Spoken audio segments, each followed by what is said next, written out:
kamu mungkin pernah memegang ini, uang kertas $1, dan tidak pernah benar-benar memperhatikan apa yang ada di belakangnya. Mata itu sudah ada di sana sejak 1935. Dicetak di mata uang yang dipakai miliaran orang setiap hari. Dilihat, dilupakan, dianggap biasa. Semakin lama saya melihat simbol ini, semakin terasa bahwa simbol itu memang tidak pernah dimaksudkan untuk dijelaskan.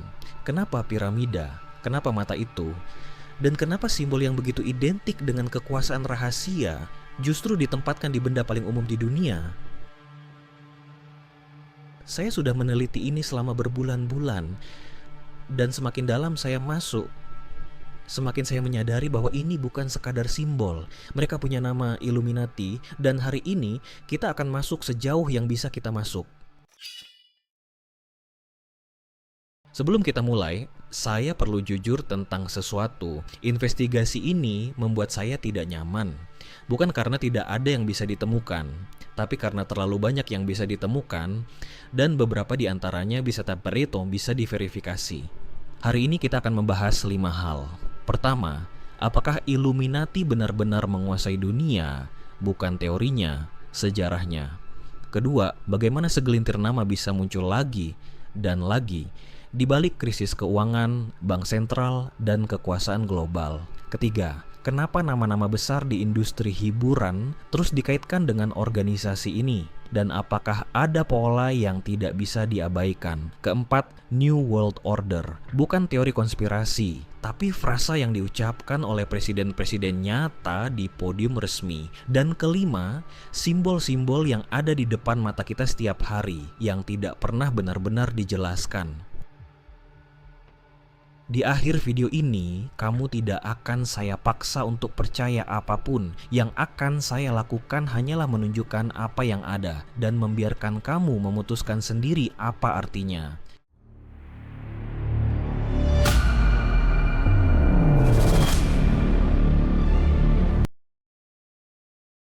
Untuk memahami Illuminati, kita harus kembali ke satu tanggal, 1 Mei 1776. Bukan ke Amerika, tapi ke Bavaria, Jerman. Ke sebuah ruangan kecil yang hanya diisi oleh 5 orang, dan satu ide yang mereka yakini bisa mengubah dunia. Pria yang memimpin pertemuan itu bernama Adam Weishaupt. Usianya 28 tahun, profesor hukum di Universitas Ingolstadt, dan dia baru saja mendirikan Ordo Illuminati, secara resmi bernama Order of the Illuminati, atau dalam bahasa aslinya Orden der Illuminaten. Idenya tidak rumit. Weishaupt percaya gereja Katolik dan monarki Eropa sudah terlalu lama mengontrol pikiran manusia. Dia ingin membangun jaringan rahasia dari orang-orang terdidik dan berpengaruh yang secara diam-diam mendorong nilai-nilai pencerahan, rasionalitas, sekularisme, dan kebebasan dari dogma dari dalam sistem. Tanpa revolusi terbuka, tanpa perang, hanya infiltrasi. Dan rencana itu berhasil. Dalam 10 tahun, Illuminati memiliki lebih dari 2.000 anggota tersebar di seluruh Eropa, termasuk bangsawan, ilmuwan, politisi, dan nama-nama yang kamu kenal dari buku sejarah. Goethe, Duke Ernest II of Gotha, dan beberapa diplomat yang memiliki akses langsung ke istana-istana kerajaan Eropa. Tetapi, pada 1785, pemerintah Bavaria melarang semua perkumpulan rahasia. Illuminati secara resmi dibubarkan. Dokumen internal mereka disita. Weishaupt diasingkan. Dan itu, menurut versi resmi sejarah, adalah akhir dari Illuminati. Tapi justru karena organisasi ini menghilang begitu cepat, spekulasi mulai muncul. Bagaimana jaringan rahasia yang sudah memiliki koneksi ke kalangan elit Eropa bisa lenyap hampir tanpa jejak? Apakah Illuminati benar-benar bubar? Atau mereka hanya berhenti terlihat? Saya ingin cerita sesuatu yang terjadi pada saya saat pertama kali meneliti ini. Saya mulai dari satu nama, lalu nama itu terhubung ke nama lain, lalu ke organisasi lain. Dan setelah beberapa jam, saya menemukan diri saya di depan layar dengan puluhan tab terbuka. Semua terhubung, semua bisa diverifikasi, dan semua mengarah ke kelompok orang yang sangat kecil yang muncul di hampir setiap keputusan besar dunia dalam 100 tahun terakhir. Bilderberg Group, pertemuan tahunan, tertutup untuk publik. Tidak ada agenda resmi yang dipublikasikan, tidak ada notulen yang dirilis, tidak ada siaran pers, Tapi daftar pesertanya ketika bocor atau dikonfirmasi selalu berisi nama yang sama. Kepala negara, direktur bank sentral, CEO perusahaan terbesar dunia, dan editor media paling berpengaruh di planet ini. Semua di satu ruangan, tanpa ada yang tahu apa yang mereka bicarakan. Ini bukan teori, Bilderberg Group nyata. Pertemuannya nyata, pesertanya nyata, yang tidak nyata, atau lebih tepatnya yang tidak tersedia adalah isi pembicaraannya. Dan ini bukan satu-satunya. Council on Foreign Relations, Trilateral Commission, dua organisasi yang tidak pernah muncul di berita utama, tapi yang anggotanya secara konsisten adalah orang-orang yang membuat keputusan yang mempengaruhi hidup miliaran orang. Perang, kebijakan ekonomi, perjanjian internasional, nama-nama yang sama terus muncul di balik banyak keputusan besar dunia. Secara analitis, ini bisa berarti dua hal. Pertama, orang-orang pintar dan berpengaruh secara alami gravitasi satu sama lain, dan pertemuan eksklusif adalah konsekuensi logis dari itu. Kedua, ada struktur yang sengaja dibangun untuk memastikan keputusan-keputusan terpenting dunia tidak pernah benar-benar ditentukan oleh demokrasi. Kedua kemungkinan itu mengerikan dengan cara yang berbeda, tapi penguasaan politik hanyalah satu lapisan, karena ada lapisan yang lebih dalam, yang lebih langsung menyentuh hidup kita setiap hari, tanpa kita sadari, uang. Ada sebuah gedung di Basel, Swiss, namanya Bank for International Settlements, BIS, didirikan 1930 dan fungsi resminya adalah menjadi bank untuk bank-bank sentral dunia. Bank sentral Amerika menyimpan cadangan di sana, bank sentral Eropa, bank sentral Jepang, hampir semua bank sentral di dunia di bawah satu atap, di satu kota, yang memiliki tingkat imunitas hukum dan independensi yang sangat tidak biasa dibanding institusi finansial lainnya. Itu bukan teori, itu status hukum resminya. BIS memiliki imunitas diplomatik, propertinya tidak bisa digeledah, pertemuannya tidak bisa direkam, dan keputusannya tidak bisa digugat di pengadilan manapun, di negara manapun, di dunia. Saya duduk dengan informasi ini selama beberapa menit sebelum bisa melanjutkan riset saya, karena artinya sangat sederhana, ada institusi yang mengkoordinasikan kebijakan moneter global yang secara harfiah menentukan nilai uang yang kamu pegang, yang tidak bisa dimintai pertanggungjawaban oleh siapapun, oleh hukum apapun, dimanapun. Dan ini baru satu institusi, karena di balik BIS ada jaringan keluarga dan dinasti perbankan yang sejarahnya lebih panjang dari Amerika Serikat sendiri. Rothschild, Rockefeller, Warburg. Nama-nama yang muncul berulang kali di titik-titik paling kritis dalam sejarah keuangan modern. Pembiayaan Perang Napoleon, pendirian Federal Reserve, perjanjian Bretton Woods yang menentukan tatanan ekonomi pasca perang. Secara analitis, konsentrasi kekayaan di tangan segelintir orang adalah fakta, bukan teori. Laporan Oxfam 2023 mengkonfirmasi bahwa 1% terkaya dunia memiliki lebih banyak kekayaan dari 95% populasi bumi lainnya digabungkan. Apakah itu hasil dari sistem yang sengaja dirancang atau konsekuensi alami dari kapitalisme? Adalah pertanyaan yang jawabannya sangat bergantung pada siapa yang kamu tanya dan seberapa dalam kamu mau menggalinya. Tapi ada dimensi lain dari kekuasaan ini yang lebih langsung terasa, yang lebih dekat dengan keseharian kita, yang masuk ke rumah kita setiap malamnya melalui layar, melalui musik, melalui hiburan. Ini segmen yang paling sulit untuk saya tulis, bukan karena tidak ada datanya, tapi karena ini menyentuh sesuatu yang kita cintai, musik yang kita dengarkan, film yang kita tonton, artis yang kita idolakan, dan saya tidak ingin merusak itu tanpa dasar yang cukup kuat. Tapi ada pola yang saya temukan yang terlalu konsisten untuk diabaikan, jadi saya akan tunjukkan, dan kamu yang memutuskan artinya. Industri hiburan global dikontrol oleh jumlah perusahaan yang mengejutkan kecilnya. Universal Music Group, Sony Music, Warner Music Group, 3 perusahaan yang menguasai lebih dari 70% pasar musik global. Dan ketiga perusahaan itu sahamnya dimiliki oleh kelompok investor institusional yang sama, BlackRock, Vanguard, State Street, 3 nama yang juga muncul sebagai pemegang saham terbesar di hampir setiap perusahaan besar di dunia, dari bank, ke farmasi, ke media, ke teknologi. Secara finansial, ini bisa diverifikasi. Buka laporan kepemilikan saham publik manapun, nama yang sama akan muncul, terus berulang, seperti gravitasi yang tidak terlihat. Tapi ada dimensi lain yang lebih sulit diverifikasi, tapi yang lebih sulit diabaikan, simbolisme.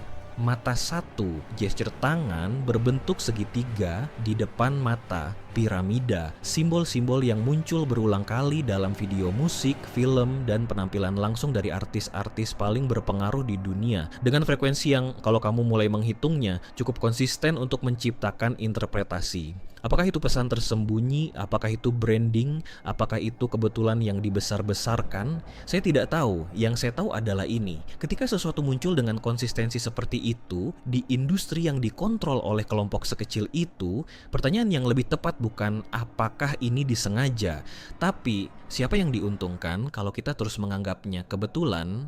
Dan jawaban dari pertanyaan itu mengarah langsung ke agenda yang jauh lebih besar, agenda yang sudah diucapkan secara terbuka oleh orang-orang paling berkuasa di dunia, di podium resmi, dengan mikrofon menyala, dan tidak ada yang benar-benar mendengarkan.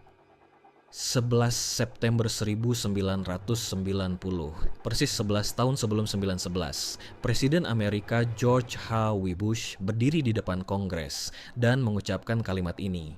We have before us the opportunity to forge for ourselves and for future generations a new world order, tatanan dunia baru, dari mulut Presiden Amerika di podium resmi disiarkan ke seluruh dunia. Kalimat yang sama diulang oleh Gordon Brown, Perdana Menteri Inggris pada 2008.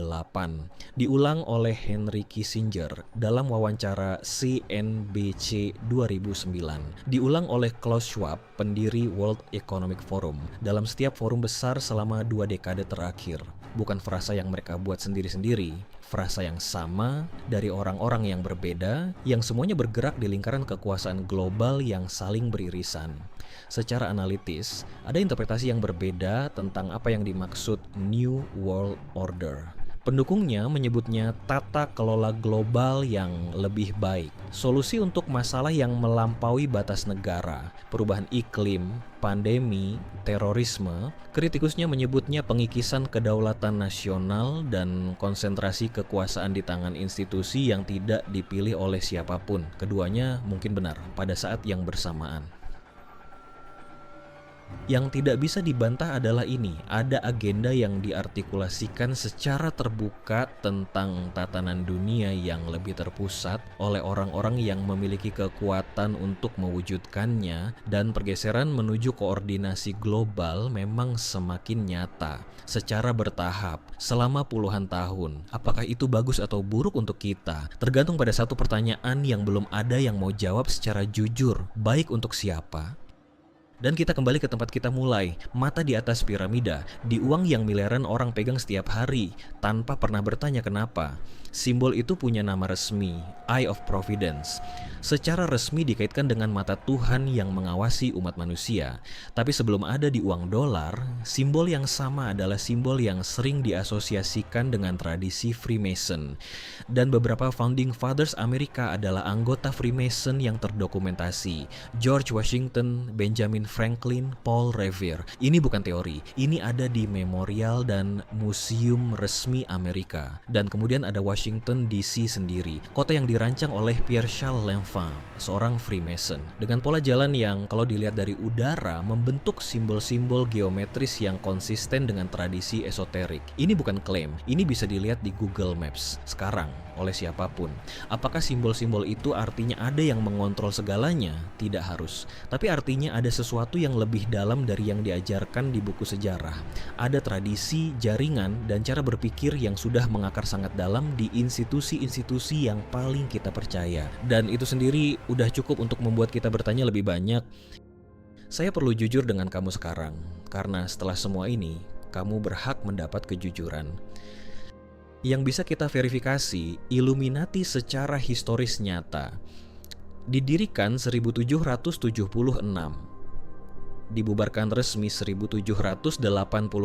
Bilderberg Group nyata, pertemuannya tertutup, pesertanya berpengaruh, BS nyata, imunitas diplomatiknya nyata, konsentrasi kepemilikan media dan industri hiburan nyata, pidato New World Order dari pemimpin dunia nyata, simbol Freemason di uang dolar dan arsitektur Washington nyata. Semua bisa diverifikasi, semua bisa kamu cek sendiri.